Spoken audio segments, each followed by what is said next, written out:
Hello dear students, मैं चैन sir इस YouTube channel पर आपका स्वागत करता हूं।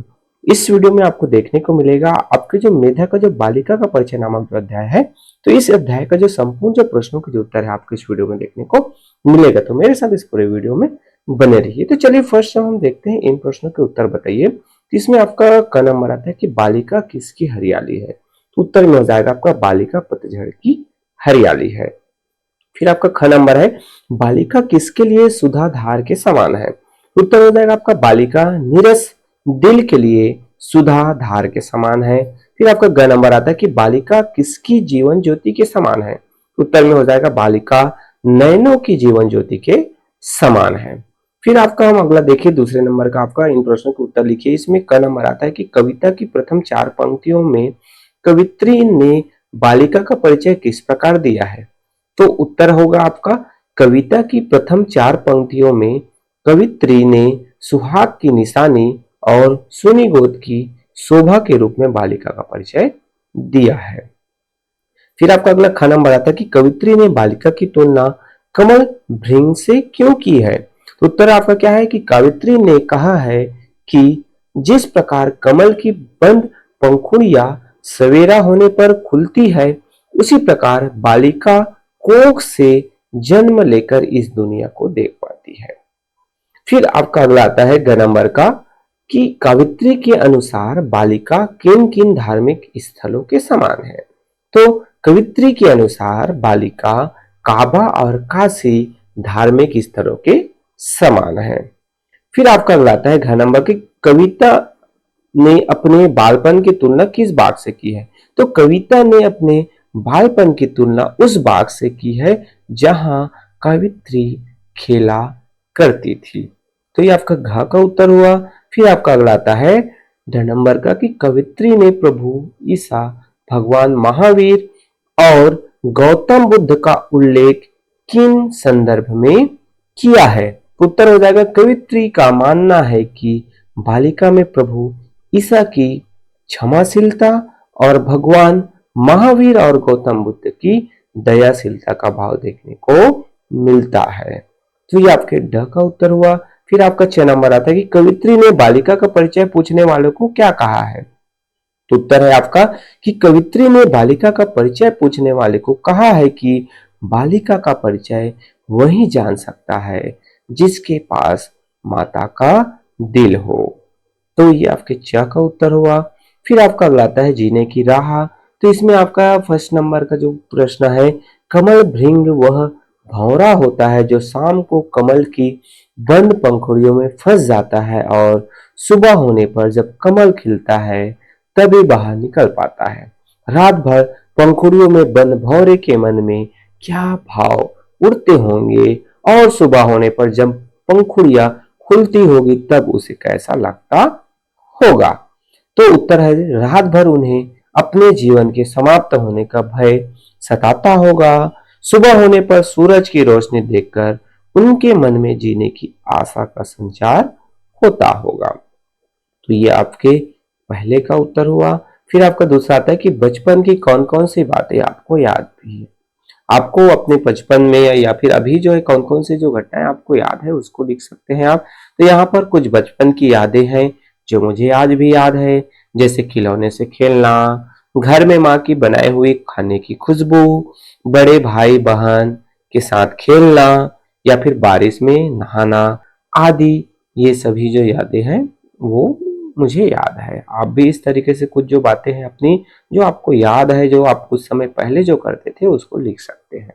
फिर आपका अगला आता है भाषा की दुनिया में इन शब्दों के वर्ण विच्छेद कीजिए। आपको वर्ण विच्छेद करना है। तो यहाँ पर क्या आता है उजियारी। तो उजियारी का वर्ण विच्छेद हम देखें तो उ, ज, ई, य, आ, र, ई। तो इन पूरे जो वर्ण है उनसे बनकर बनता है हमारा उजियारी। फिर आपका ख नंबर आता है वाटिका। वाटिका में देखें तो आपका वा, आ, ट, ई, क, आ। तो ये क्या हो जाएगा, बन जाएगा शब्द वाटिका। फिर आपका क्रीडापूर्ण, तो क्रीडापूर्ण का वर्ण विच्छेद हो जाएगा क, र, ई, ड, आ, प, उ, र, न, अ। तो इस तरीके से क्रीड़ा पूर्ण। फिर आपका नष्ट, नष्ट में हम जो देखिए आपका जो वर्ण विच्छेद है तो न, अ, स, टू, अ, तो ये क्या हो जाएगा नष्ट। फिर आपका अगला आता है मातृयुद, मातृमोद। तो ये जो है मातृमोद में क्या हो जाएगा म, आ, त, री, म, ओ, द, अ, तो ये हो जाएगा आपका मातृमोद। फिर आपका अगला आता है इन शब्दों के लिंग लिखिए। लिंग लिखना है आपको, तो चलिए शिखा, शिखा में क्या है वो है स्त्रीलिंग है। फिर आपका नयन, नयन क्या हो जाएगा आपका पुल्लिंग। फिर आपका पतझड़, पतझड़ ये क्या है ये भी पुल्लिंग शब्द है। विश्वास, विश्वास भी क्या है आपका पुल्लिंग शब्द है। मनोकामना, मनोकामना क्या शब्द है वो है स्त्रीलिंग है। फिर आपका आता है परिचय, परिचय है ये पुल्लिंग शब्द हुआ। फिर आपका आता है जो उत्तर सही है उसके सामने सही का आपको निशान लगाना है। यहाँ पर देखिए उषा, उषा शब्द क्या है एक पुल्लिंग एक वचन है, पुल्लिंग बहुवचन है, स्त्रीलिंग एक वचन है या फिर आपका स्त्रीलिंग बहुवचन है। तो सही उत्तर आपका हो जाएगा स्त्रीलिंग बहुवचन है। तो हमने यहाँ पर निशान लगा दिया, आप भी अपने नोटबुक में लगा सकते हैं। फिर आपका अगला आता है नीरस का विलोम शब्द है। नीरस को विलोम होगा सरस होगा, समरस होगा, रस भरी होगा या फिर रसदार होगा। तो ये नीरस का विलोम शब्द हो जाएगा सरस। फिर आपका अगला आता है ग नंबर का, इस शब्द में दो दो प्रत्यय लगे हैं। किस शब्द में दो दो प्रत्यय लगे हैं? क्रीडापूर्ण में, भिखारिन में, क्षमाशीलता में या फिर आपका मस्ती में। तो यहां पर उत्तर हो जाएगा समशीलता है, इसमें दो दो प्रत्यय लगे हुए हैं। फिर आपका अगला आता है रचना का संसार। इसमें पहला देखिए हम सुभद्रा कुमारी चौहान की कविता मेरा नया बचपन का सस्वर पाठ कीजिए। यह भी बताइए कि उस कविता का मूल भाव, बालिका का परिचय कविता की किन पंक्तियों में झलकता है। तो उत्तर हम देखें, बार बार आती है मुझको मधुर याद बचपन तेरी, गया ले गया तो जीवन की सबसे मस्त खुशी मेरी, चिंता रहित खेलना खाना वह फिरना निर्भय स्वच्छंद, कैसे भूला जा सकता है बचपन का अतुलित आनंद। ऊंच नीच का ज्ञान नहीं था, छुआछूत किसने जानी, बनी हुई थी वहां झोपड़ी और चिथड़ों में रानी। तो ये जो है कविता की कुछ पंक्तियां हुई। इस कविता के अंत में जब कवित्री अपने बचपन की सारी यादों को फिर से जीना चाहती है तो वो अपने बचपन को बुलाती है। उन्हें लगता है कि उनका बचपन उनकी बेटी के रूप में मिलता है। उसका मनमोहक रूप उनको उनके बचपन की याद दिलाती है और वह खुद भी अपनी बेटी के साथ बच्चों की तरह हरकतें करने लगती है। तो ये जो है जब बेटी वाला जो पंक्ति आती है तो वहां पर ये जो उसकी जो पंक्ति में बालिका का परिचय वाला मूल भाव आता है। तो ये पंक्तियां जो बहुत लंबी है इसलिए मैंने कुछ पंक्तियों को ही यहाँ पर आपके लिए लेके आया है। आप सर्च करोगे तो आपको मिल जाएगा। फिर आपका अगला आता है दूसरा नंबर का कि भ्रूण हत्या अपराध है। इस विषय पर कक्षा में परिचय आयोजित करना है, तो परिचर्चा आपको करना है। तो इससे संबंधित मैं कुछ ही पॉइंट आपके लिए लेके आया हूँ, आप पूरा जो है देख सकते हैं इसको। भ्रूण हत्या एक गंभीर अपराध है जो भारत में निरंतर जारी है।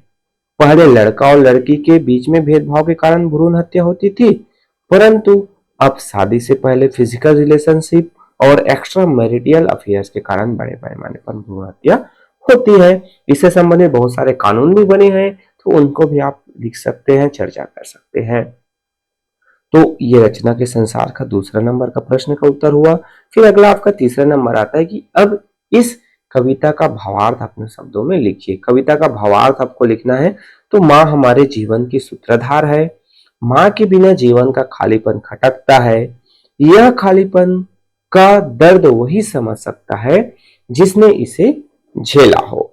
माँ हमारे लिए दुर्गा, लक्ष्मी, सरस्वती और सीता जैसी शक्तियों का सम्मिलित रूप होती है। माँ हमारे लिए रामायण और गीता की संदेश वाहिनी के समान है। माँ का दिल जितना सचमुच विजय, विश्व विजय के समान है। मतलब माँ का आप दिल जीत लिए, मतलब आपको बहुत, आपने पूरे विश्व को जीत लिया। आप जानते हैं माँ क्या होती है ना। फिर आपका अगला आता है चौथे नंबर का कि जिन जिन महापुरुषों के नाम बालिका का परिचय इस कविता में आए हैं उनकी जीवनी पढ़िए। तो यहाँ पर हम जो देखें तो यहाँ कविता में श्री कृष्ण, माता कौशल्या, प्रभु ईसा, हजरत मोहम्मद, भगवान महावीर और महात्मा बुद्ध के नाम आए हैं। तो इनके बारे में आप जो है ज्यादा जो है नेट से और सर्च करके लिख सकते हैं और अपनी क्लास में चर्चा कर सकते हैं, आप पढ़ सकते हैं उसको अगर आपके टीचर्स बोलते हैं तो इस तरह से इस अध्याय से रिलेटेड जितने भी आपके जो क्वेश्चन आंसर थे उसके सॉल्यूशंस मेरे द्वारा प्रोवाइड कर दिए गए। आशा करता हूँ यह जो है आपके लिए बहुत ही ज्यादा मददगार होगा। अगर वीडियो हेल्पफुल है तो वीडियो को लाइक कर सकते हैं, आप अपने क्लास फ्रेंड के साथ भी शेयर कीजिए ताकि उनका भी हेल्प हो जाए।